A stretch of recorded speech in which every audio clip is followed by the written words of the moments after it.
नमस्कार दोस्तों, मेरा नाम है नवीन कुमार और कैसे हैं आप लोग। अगस्त का महीना चल रहा है और इस अगस्त के महीने में अगर इतिहास के पन्नों पर बातें ना हो तो मेरे ख्याल से थोड़ा सा अच्छा नहीं लगता। ये अगस्त का महीना एक ऐसा महीना है जो इतिहास के डायमेंशन से बड़ा इंपॉर्टेंट है। इसी अगस्त के महीने में आपका भारत छोड़ो आंदोलन, अगस्त प्रस्ताव और कम्युनल अवार्ड जारी किया गया।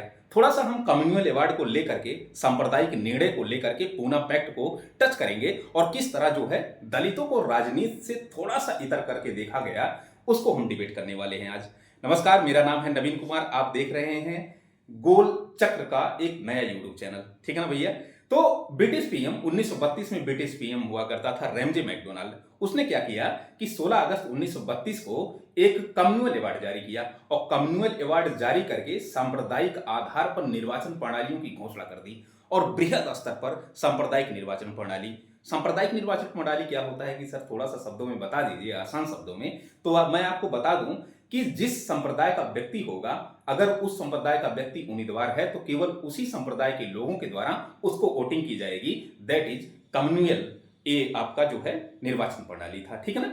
अच्छा, इस निर्वाचन प्रणाली की जो शुरुआत होती है 1909 का जो मार्लिमेंटो सुधार आता है, इसी 1909 के मार्लिमेंटो सुधार में इस सांप्रदायिक निर्वाचन प्रणाली की शुरुआत होती है। मुसलमानों को सबसे पहले दिया जाता है। खैर, मार्टेगु चेम्सफोर्ड का जब सुधार आता है 1919 का भारत परिषद अधिनियम, वहां पर भी जो है सिखों, ईसाइयों, आंग्ल भारतीयों तक इसको बढ़ा दिया जाता है। बाद में 1935 का जब भारत शासन अधिनियम लाया जाता है तो इसका जो है विस्तार और भी स्तर पर कर दिया जाता है, जिसमें दलितों को, आपका जो है महिलाओं को, मजदूरों को, सभी लोगों को सांप्रदायिक निर्वाचन प्रणाली के अंतर्गत एक जो है अधिनियमों के माध्यम से संचालित करने का प्रयास किया जाता है।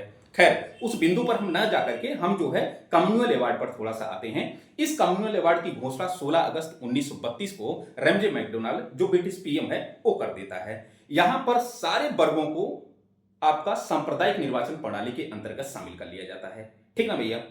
यहां पर समस्या क्या आती है? समस्या गांधी को सांप्रदायिक निर्वाचन प्रणाली को लेकर नहीं आती है।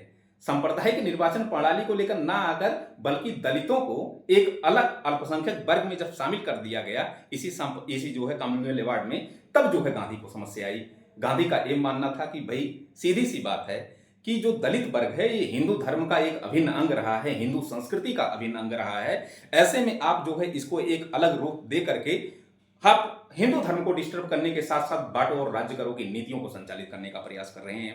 खैर, इसको कुछ वर्ग जो है बांटो और राज्य करो की नीतियों पर देख रहा था, तो कुछ जो वर्ग राजनीतिक समावेशिता के आधार पर इसका मूल्यांकन कर रहा था। खैर, ये सब सारी चीजें होती ही हैं कि 1920 सितंबर 1932 का दौर आता है। गांधी अनशन पर बैठ जाते हैं और गांधी का अनशन इसलिए था कि ये जो आप बांटो और राज्य करो की नीतियां अपना रहे हैं, सांप्रदायिक निर्वाचन प्रणाली को लेकर बात कर रहे हैं, अल्पसंख्यक के वर्ग में जो है अलग कैटेगराइजेशन बना रहे हैं दलितों के लिए, ये सब सारी चीजें मुद्दा का विषय बनी। बाद में किसी तरह उनको मना करके जो है अंबेडकर को मना करके 24 सितंबर 1932 को पूना पैक्ट एक समझौता किया जाता है।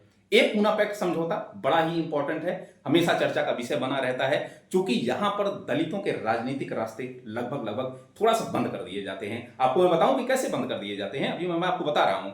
इसलिए कि जो कम्युनल अवार्ड में 71 सीटों की संख्या निर्धारित की गई थी, खैर इसको बढ़ा करके प्रांतीय विधानसभाओं में वो सीटों की संख्या 147 कर दी जाती है।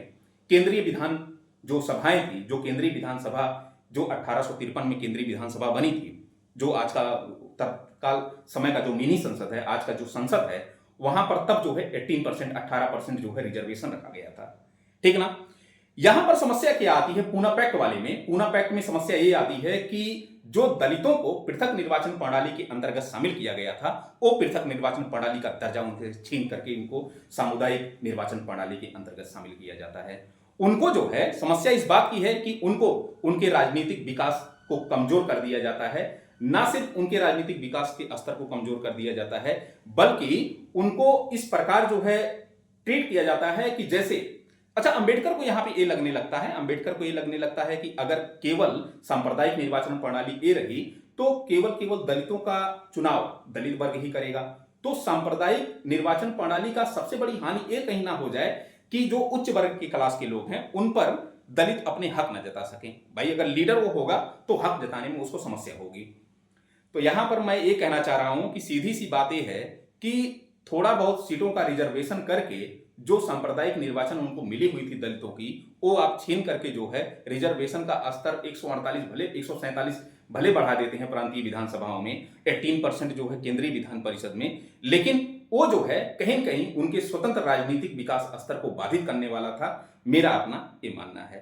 खैर, आपका क्या मानना है आप इस पर जरूर कमेंट करें। बाकी कुछ कॉन्स्टिट्यूशन जो प्रोविजन है, आरक्षण के कुछ प्रोविजन है, दलितों को एससी एसटी के लेकर जो प्रोविजन है, प्रावधान है संविधान में कि किस प्रकार उनके 1/3 जो है रिजर्वेशन को काट करके उन्हीं रिजर्वेशन में से महिलाओं को भी रिजर्वेशन दिया जाता है, जबकि ओबीसी और जनरल वर्ग का जो आरक्षण रिजर्वेशन वगैरह है उसमें से जो है महिलाओं को 1/3 अलग से माना जाता है। ये सब सारी मुद्दों पर जो है हम आगे डिस्कस करेंगे। आज के लिए फिलहाल इतना ही। Thank you so much.